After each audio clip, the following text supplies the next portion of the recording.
वलीद को अपना बच्चा खोने के बाद इस बात का शिद्दत से एहसास होता है कि हमने दानिया के साथ अच्छा नहीं किया और कहता है कि अम्मी आप पुप्पो की नफरत में इस हद तक गिर सकती हैं, ये तो मैंने कभी सोचा भी नहीं था। आपने अपने हाथों से ही अपनी नस्ल खत्म कर दी। बीना कहती है कि बेटा ऐसा कुछ नहीं है, तुम अच्छी तरह से जानते हो कि जो कुछ भी किया है तुम्हारी पुप्पो ने किया है। वो नहीं चाहती थी कि हमारा वारिस इस दुनिया में आए। वलीद के दिल में एक ऐसा तूफान उठ रहा था जैसे सब कुछ टूटकर बिखर गया हो। इसके अंदर एक ऐसा दुख था जो लफ्जों में बयान नहीं हो सकता था। वो माँ के सामने खड़ा था मगर इसके लहजे में बेटे वाली नरमी नहीं, एक टूटे हुए इंसान की बेबसी थी। वो धीमी आवाज में कहता है, अम्मी मैंने हमेशा आपकी हर बात मानी, हर जिद को अपनी खुशी समझा, मगर आपने मेरी सबसे बड़ी खुशी ही छीन ली। बीना के हाथ कांप रहे थे। वो बार बार वलीद के सामने हाथ जोड़ती और कहती, बेटा मुझसे गलती हो गई, मैंने सोचा भी नहीं था कि बात यहाँ तक पहुँच जाएगी, मुझे माफ कर दो, मैं तुम्हें खोना नहीं चाहती। वलीद की आंखों में आंसू आ जाते हैं मगर वो खुद को संभालते हुए कहता है कि अम्मी कुछ गलतियां ऐसी होती हैं जिनकी माफी नहीं होती। आपने सिर्फ दानिया से बदला नहीं लिया, आपने मुझसे मेरा बच्चा छीन लिया, मेरा सुकून छीन लिया।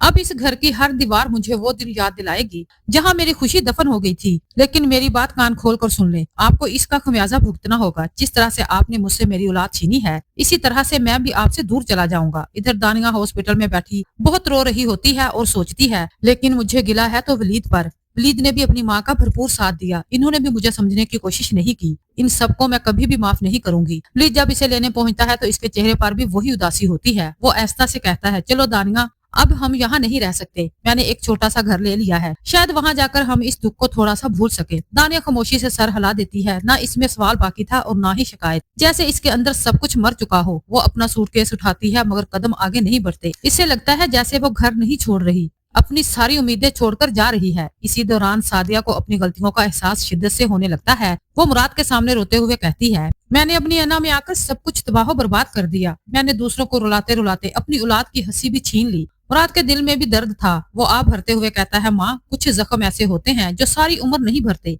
काश आपने वक्त पर अपनी जिद छोड़ दी होती तो आज दानिया की गोद उजड़ने की बजाय आबाद होती। काश आपकी गोद दानिया को सुकून दे सकती। इसी वक्त वलीद और दानिया वहाँ पहुँचते हैं। दोनों के चेहरे इतने बुझे हुए होते हैं कि देखने वालों का दिल भी कांप उठे। सादिया इन्हें रोक लेती है और कहती है, बेटा कहीं जाने की जरूरत नहीं है, ये घर दानिया का है, वो इस घर में रहेगी, मैं इसे अब और तकलीफ नहीं दूंगी। दानिया की आंखों में पहली बार आंसू भर आते हैं। वो माँ के गले लगकर फूट फूट कर रोने लगती है, अम्मी मेरा बच्चा क्यों चला गया, मैंने किसी का क्या बिगाड़ा था। इसकी सिसकियां पूरे घर में गूंजने लगती हैं और हर शख्स अपनी अपनी गलतियों का बोझ दिल में लिए खामोश खड़ा रह जाता है। इधर बीना अपने खाली कमरे में बैठी दीवारों को देख रही होती है। वही कमरा जहाँ कभी वलीद की हंसी गूंजती थी आज सुनसान और वीरान है। इसे पहली बार एहसास होता है कि इसने जिद और बदले की आग में अपना ही घर जला दिया। वो रोते हुए कहती है, या अल्लाह मैंने अपने ही हाथों से अपनी खुशियां खत्म कर दी। वो अचानक उठती है और फैसला करती है कि वो अपने बेटे को वापस मनाने जाएगी, मगर दिल के किसी कोने में इसे ये भी डर होता है कि शायद अब बहुत देर हो चुकी है। हर तरफ रिश्ते बिखर रहे थे, हर घर में पछतावे की कहानियां जन्म ले रही थी। कोई अपनी जिद का शिकार था, कोई अपनी खामोशी का, और कोई दूसरों की गलतियों की कीमत चुका रहा था।